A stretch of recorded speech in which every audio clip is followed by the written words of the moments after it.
Filming yourself can be a challenging endeavor. If you want to take any kind of interesting shot, like the camera walking backwards like this, you need to have a camera operator to help you out. Or do you?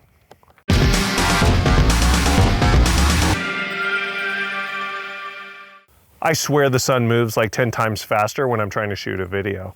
I'm running out of light here, so I'll make this snappy. The basic trick here is that you film yourself using a tripod. It's a static shot, but if you shoot it in a high enough resolution, like 4K for example, you can then crop and move within that frame and make it look a bit more natural, as if someone's holding a camera and moving with you. It's not perfect. In an ideal world, you'd have a camera operator following you around and tracking all your movements, but it's just not realistic for a lot of people, myself included. Anyway, now that we have some sample footage, let's go back to the lab and I'll show you how this works.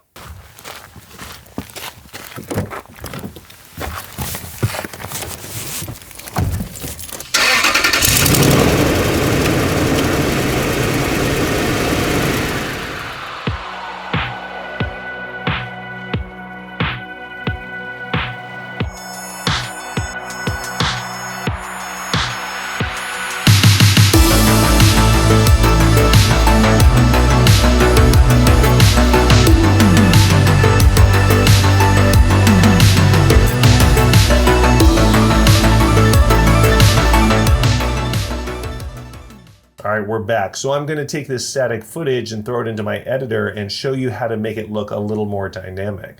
I'm gonna use Adobe Premiere Pro, but the principles here apply to pretty much any editor you might use.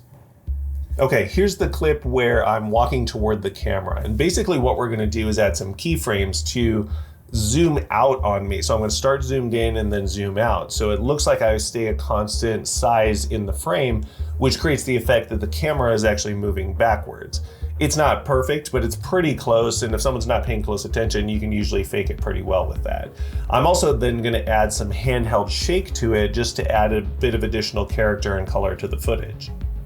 Okay, so this is the final frame of that clip. So what I'm gonna do is put on my guides here so that we can see roughly where my head is, and then I'll set some keyframes for the position and scale, and I'll move back to the beginning and basically zoom in and position it so that those are roughly equivalent. So we're gonna start zoomed in and then gradually zoom out.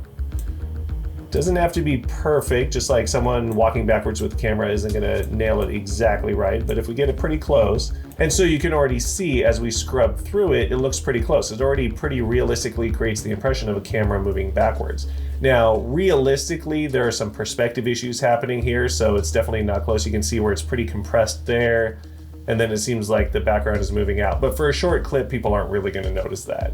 So now we want to add a little bit of handheld shake. To do that, we go into Effects, Presets, and I downloaded this fake handheld movement from Cinecom.net. They offer that as a free download, which is great, and it's actually really good. So that's what I like to use. If you go in here, they have a number of options for normal, super tele, and wide. So I just use the wide smooth motion because it's a pretty wide shot, and I will drop that in there. And it basically adds a transform effect with a little bit of zoom in to give it some wiggle room.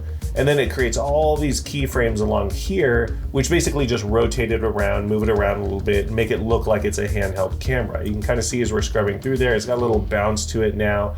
Kind of goes in a very nice figure 8 pattern. So it works out really nicely. So let's turn off the guides and play this. And that looks pretty good. That looks a lot like a camera walking backwards while I'm talking. And you can see that really took just a matter of seconds to put in place. It was not a big deal at all. Let's move on to another one. Really, I gotta start the clip with my mouth hanging open. I hate watching myself on video. So for this one, this is just a straight tripod shot. And just to keep it a little more interesting, I'm just gonna put some handheld bounce on it. So I'll just drop the wide smooth motion onto there, play it through. It just makes it look a little more interesting, a little more dynamic. It's kind of a quick cheat, but it works depending on the kind of footage that you're taking. So this shot, for example, taken in a studio, it wouldn't make sense to be handheld. But while I'm outside, it just makes it look a little more interesting, like the viewer is standing there watching and there's a little bit of natural motion to it. And now we've got this one where I'm walking to the car, just a static tripod shot. So we're gonna basically do the same thing, except I'm gonna pan along with me walking to make it look like the camera is moving. So we'll go to the first frame here, set the position and scale keyframes, Let's call it 160. That's pretty good. And then we'll just move it over here, about as far as we can go, trying to get me kind of to the center of the frame. Let's get a little more foot action going on there. So we've set those keyframes. Now we jump to the end, right here, set another keyframe, and we are just gonna move the position over right about here. And so let's scrub through that, see what it looks like. Pretty amazing, great camera work right there. And I'm gonna do the same cheat, throw the handheld shake on it, zooms it in a little bit and puts in all the keyframes. Now let's take a look. That looks pretty natural. It looks like the camera is following me walking toward the car. Now here's the clip where I get into the car. This is again a static tripod shot. Me just getting in like that. So what I want to do is have it move sideways like we did with the previous shot, so that it kind of shows me getting into the vehicle and moves along with me. So what I'm gonna do, let's call this about 175 for the scale. Let's move it down a little bit just so my head's not too cut off. And we're gonna start all the way in the beginning frame here. Turn on keyframes, and we will start with me kind of in the middle over here, just like we did last time. And I'm actually gonna do it a little bit, so I kind of want to leave it here until I start moving. So probably right about here when I start moving. So I'll set a keyframe there as well.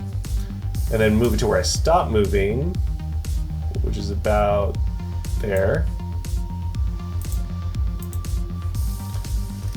And then we will pretty much leave it there. I'll set a keyframe at the end just so we have it. Okay, so now I'm gonna move back to this one where I stop moving and just slide this over. And let's see what we've got. So it looks pretty robotic, so that's not gonna work. Very robotic slide. So what we need to do, just like in natural motion, is have it ease out when it starts moving and then ease in when it stops. That'll make it a little smoother. Okay, so let's take a look at what we got. It's not too bad. It's a little fast, but that's all right. We're gonna throw some handheld motion on it. It's just a quick shot. I don't want to overthink it. It's just a quick clip, and as long as it doesn't look too crazy, it should work fine. So you put in the handheld motion, and it looks pretty good. It's not bad. And that's how you make your footage look more dynamic and make it look like you have friends, even if you don't.